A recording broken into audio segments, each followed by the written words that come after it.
नमस्कार दोस्तों, एक बार मैं पुनः आपके सामने उपस्थित हुआ हूँ अपने YouTube चैनल शशांक सूत्रा में एक सच्ची घटना पर आधारित कहानी लेकर। ये कोई कहानी नहीं है, ये वास्तव में एक सच्ची घटना है। ये एक ऐसी घटना है जो इस देश की शिक्षा व्यवस्था पर सवाल उठा रही है, इस देश के सिस्टम पर सवाल उठा रही है और इस देश में मौजूद राजनेताओं की औचित्य पर भी सवाल उठा रही है। मेरी कथा का शीर्षक है अंकल आम लोगे क्या। मैं अपने व्यस्ततम जीवन से कुछ समय निकालकर हरियाणा स्थित मोरनी हिल्स पर प्रवास करने के लिए कुछ दिन के लिए गया। जब मैं प्रवास कर रहा था, वहाँ एक ताल था जिस ताल का नाम था टिक्कर ताल। तो जब मैं टिक्कर ताल पे घूम रहा था, झरने देख रहा था, पहाड़ देख रहा था, पेड़ देख रहा था, मोटर बोटिंग देख रहा था, हमारा बच्चा भी वहाँ पर मोटर बोटिंग कर रहा था, अचानक से एक बच्चा मेरे पीछे आता है। मेरे कमर पे हाथ लगाते हुए बोला, अंकल जी आम लेंगे क्या। मैंने कहा बेटा कैसे। बोला 50 रुपए किलो। जब मैंने उस बच्चे की तरफ देखा, वास्तव में उस बच्चे की उम्र और उस बच्चे को देखने के बाद उसने मुझे झकझोर कर रख दिया। उस बच्चे की आंखों में कोई डर नहीं था, बल्कि उस बच्चे की आंखों में था स्वाभिमान। उस बच्चों के इरादों में था सम्मान और मर्यादा। मर्यादा कैसी, जो रामायण में लव कुश के पास थी।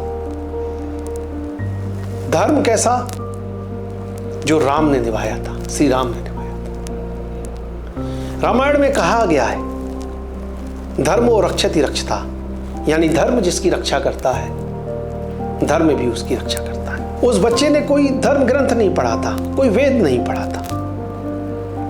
मैंने उस बच्चे से कहा बेटा आम आप रख लो और पैसे ले लो। उस बच्चे ने कहा अंकल जी बिना आम के मैं पैसे नहीं लूंगा। उसके सवाल ने मुझे झकझोर के रख दिया। उसका ये स्वाभिमान इस सिस्टम पर भारी पड़ रहा था, इस देश के सिस्टम पर भारी पड़ रहा था, इस देश के नेताओं पर भारी पड़ रहा था। उसने कहा ये मेरी मेहनत है, कोई भीख नहीं चाहिए मुझे। आखिर ये था क्या, मैंने सोचा। ये थी राम की मर्यादा, ये थी भरत की निष्ठा, ये थी सीता की दृढ़ता और ये थी हमारे लव कुश का स्वाभिमान। रामायण में राम रघुकुल के नायक, यहां एक बालक पर कर्म सच्चायक, बिना शस्त्र बिना मंच देश को दे गया, जाने कितना बड़ा मंत्र। आज हम विकसित भारत की बात करते हैं, बढ़ी हुई जीडीपी की बात करते हैं, 2047-2043 तक राष्ट्र को विकसित बनाने की बात करते हैं। लेकिन जब तक ये बच्चों पर किताबों के बस्ते की जगह आम की टोकरियां होंगी, क्या होगा इस देश का। क्या विकसित भारत बेईमानी नहीं होगी, बुलेट ट्रेन बेईमानी नहीं होगी देश के अंदर। लव कुश ने अयोध्या के राजमहलों को चुनौती दी थी, लेकिन मर्यादा नहीं छोड़ी थी। और आज का भारत बच्चों को किताबों से पहले ही आम की टोकरी का बोझ दे रहा है। उसे बोझ दिया जा रहा है और वनवास दिया जा रहा है। किसका? उसे वनवास दिया जा रहा है अशिक्षा का, गरीबी का और इस सिस्टम से उनके साथ बद्दा मजाक करने का।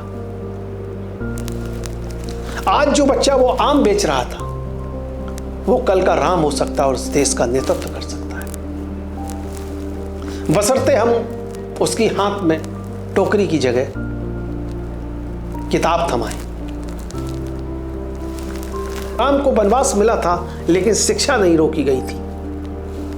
इस बालक को भी वनवास मिला। इसको वनवास मिला था गरीबी का, इसको वनवास मिला था शिक्षा का, इसको वनवास मिला था व्यवस्था का। और अगर हम इसको ये सब चीज़ें दे देंगे तो शायद मोरनी हिल से एक फिर नई रामायण लिख दी जाएगी। तो इस कहानी के माध्यम से मैं ये इस देश के राजनेताओं से, इस देश के सिस्टम से ये पूछना चाहता हूँ कि दूर ग्रामीण अंचलों में बैठे हुए गरीब बच्चे जो डस्टबिन से निकाल कर खाना खाते हैं, कभी कभी मैंने देखा है, रेलवे स्टेशनों पर भीख मांगते हैं, क्या हमारी शिक्षा व्यवस्था ऐसी नहीं हो सकती जिस पर हम काम करें और इन बच्चों को शिक्षित बनाएं? क्योंकि जब किसी भी देश को हम विकसित तभी कह सकते हैं जब वो शिक्षित हो, स्वास्थ्य हो, और इन दोनों चीज़ों का अभाव अभी हमें सिस्टम में दिखता है। तो मैं धन्यवाद देता हूँ उस बच्चे को कि उसने हमें सीख दी, सिस्टम को। बस सिस्टम इससे कोई सीख लेने की कोशिश करे। अगर सिस्टम इससे सीख लेगा, निश्चित तौर पर उस बच्चे का वनवास खत्म होगा और एक देश में नए राम का जन्म होगा। धन्यवाद।